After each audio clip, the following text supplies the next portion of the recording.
Dan Dickau here for an episode of Gonzaga Nation SI on the Gonzaga Nation Media Network. Well, we've been talking about it, the timing with early entries to the NBA draft. We've been talking about what some of the deadlines mean. We've also talked a little bit in the past couple of weeks about what the steps are in going through the NBA pre-draft process. And the next big step in the calendar of the NBA draft that Gonzaga's prospects were looking forward to and wanting to know if they were involved or not is getting invited to the NBA Draft Combine, which will be coming up in a few days in Chicago. It's a chance to put your best foot forward in front of every single NBA front office executive, being it president of player personnel, being it general managers, all of the scouts. Most teams that are not currently in the playoffs will also send a contingent of coaches, both head coaches and assistants. Some of the younger coaches on those staffs, maybe in a player development role or a video coordinator type role, will take an actual on-court coaching role themselves, because many NBA front offices and evaluators also use this as a small opportunity to evaluate young and up and coming coaches in the area. But don't get that mistaken. This is all about the players and the prospects and getting an up close and personal look at those guys. And really how it works is the NBA has made some tweaks and changes over the years to how best invite the correct guys, how to best structure the few days that they're in front of these NBA personnel and decision makers. And the biggest thing is, if you get invited, that's a positive sign, because essentially how you get invited is it's not based off your merits in college. It's not based off of who your agent is, although there's a lot of politicking that goes on, both from college coaches as well as from agents, if guys have hired agents. But really, it comes down to in NBA front offices, each of them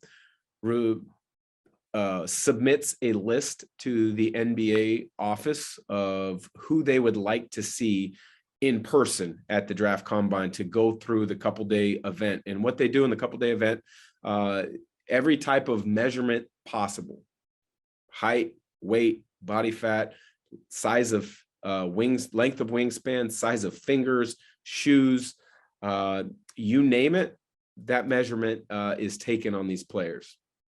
There's psychological and mental evaluations that are taken. The teams or the on-court activities then will also involve speed, agility, strength testing. We want to see just how quick a player is, maybe in a defensive slide. They have shuttle run testing. They have vertical testing, both static, stationary, straight up, as well as more of a basketball type of vertical leap test, where you get a one or two steps to gather yourself into it. You've got basketball actual workouts, going through shooting drills with NBA concepts and NBA terminology used. And then you also will play 5-on-5. Not every player will play 5-on-5 in the draft combine, but it's a great opportunity for players to really, who might be on the fence in the eyes of some decision makers, to make a big leap up the draft boards. Example would have been years ago when I was in the draft. I did not play in the 5-on-5. They asked me to play in the 5-on-5. I said no. So the NBA actually pulled my invite to the draft combine. I felt like the body of work that I had put together as a senior in regards to being a first team All-American and the things that I did was enough for them to have seen. I also had 17 pre-draft workouts with different teams.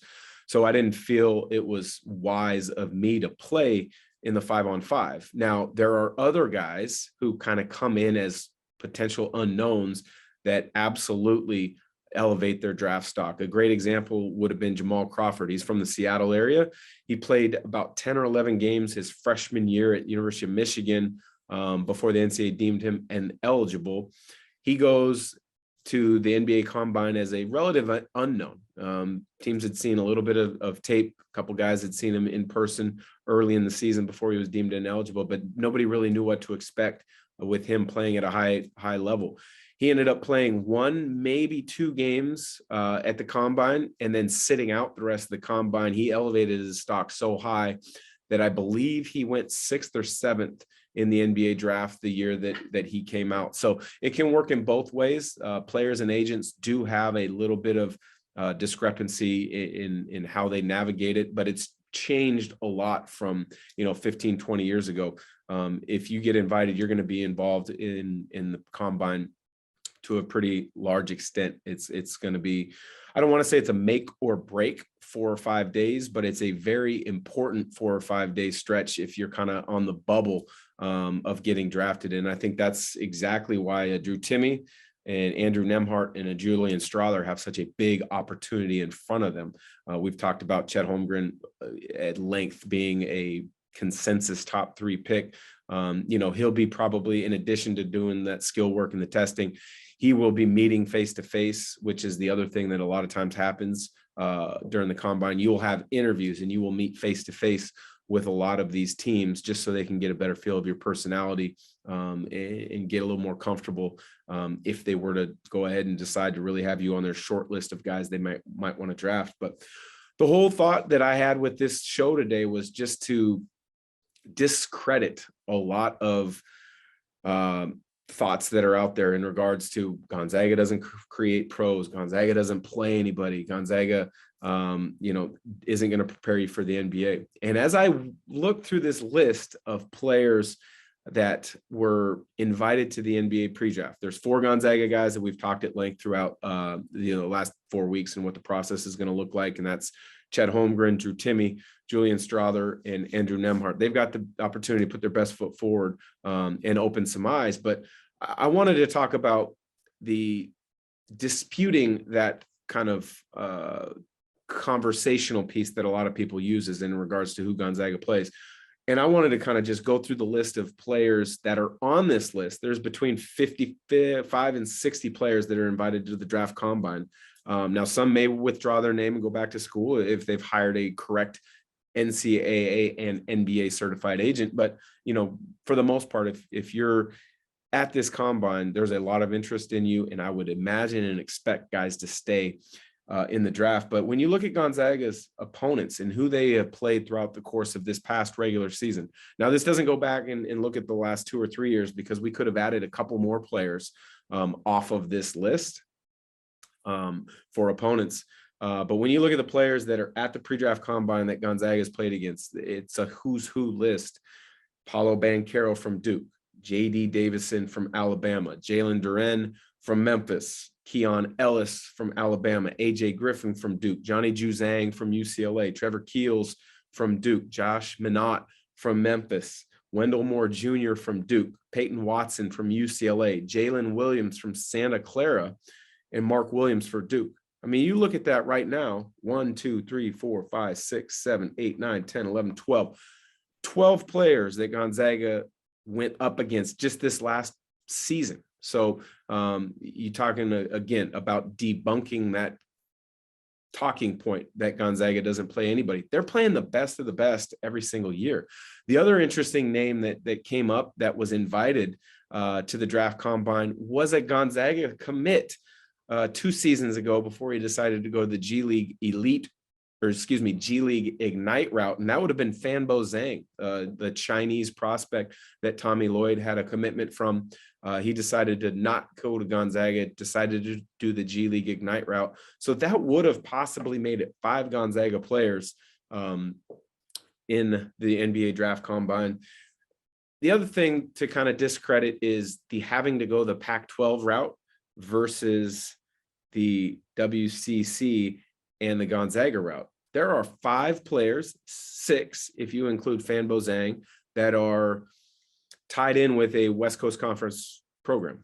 The 4 from Gonzaga that I've mentioned, and then Santa Clara's Jalen Williams, who I was excited to see him on the list because I do think he's a pro for the league. I would love for him to come back one more year because I think he would lead the league in scoring. He would really elevate Santa Clara's game. It would continue to help the league get better. But looking at the Pac-12, okay, we talked about the two UCLA guys that Gonzaga played against this year, Johnny Juzang and Peyton Watson. Peyton Watson's on this list just due to potential. He only averaged about 3.5, 4 points a game.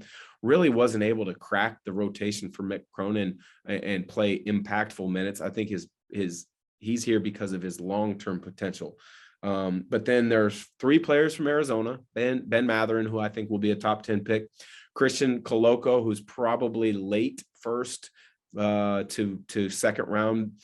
His strengths are interior presence in rim protection. So that's what he's kind of, wanting to show this week or in the upcoming days at the combine. And then Dalen Terry, an unbelievably versatile wing with good size and length, also from Arizona. And then the 6th Pac-12 player, freshman Harrison Ingram. I don't see how he fits on an NBA roster right now. He's an undersized 4. I don't think he shoots it well enough or is quick enough to be the 3. But he is a very skilled and very talented player. So you look at that. Pac-12 only has 6. You look at another great conference on the West Coast, the Mountain West. They have 2 guys that are in the NBA combine, and that would be David Roddy from Colorado State, an undersized 4 that will have to prove that he can probably play at the 3 in my estimation. That's why a guy like that would have an invite, is to test him at that 3 position. I'm pretty sure that's the same way that NBA executives are wanting to see Harrison Ingram. Put them in outside of the box of what they do in the college game, put them in an NBA setting where they would really play and see how they can perform. And then the other one out of the Mountain West would be Orlando Robinson, from Fresno State, a talented 7-footer who can score on the low block and shoot a little bit from the outside. But that shows you, again, the fact that, as I started the conversation, is Gonzaga produces the opportunity for guys to get long, legitimate opportunities to play at the next level. And I think that's going to continue to trend in that direction for many years. The conversational piece for a lot of people was Gonzaga doesn't play anybody. Gonzaga doesn't produce pros. Well, if you're looking at this now and you're a young kid that is wanting to get to the NBA or have a legitimate chance, you got to consider Gonzaga, because 4 players are in this pre-draft combine. A number of players they competed against throughout the season. They stack up with anybody in the country in regards to producing pros in this year's draft. The only other school that has 4 at the draft combine, that would be Duke. Pretty good comparison. For Gonzaga Nation SI, I'm your host, Dan Dickau, on the Gonzaga Nation Media Network. Like, subscribe, review, whether it's wherever you get your podcasts or you're listening to this and watching this on YouTube. Take care. Have a great day.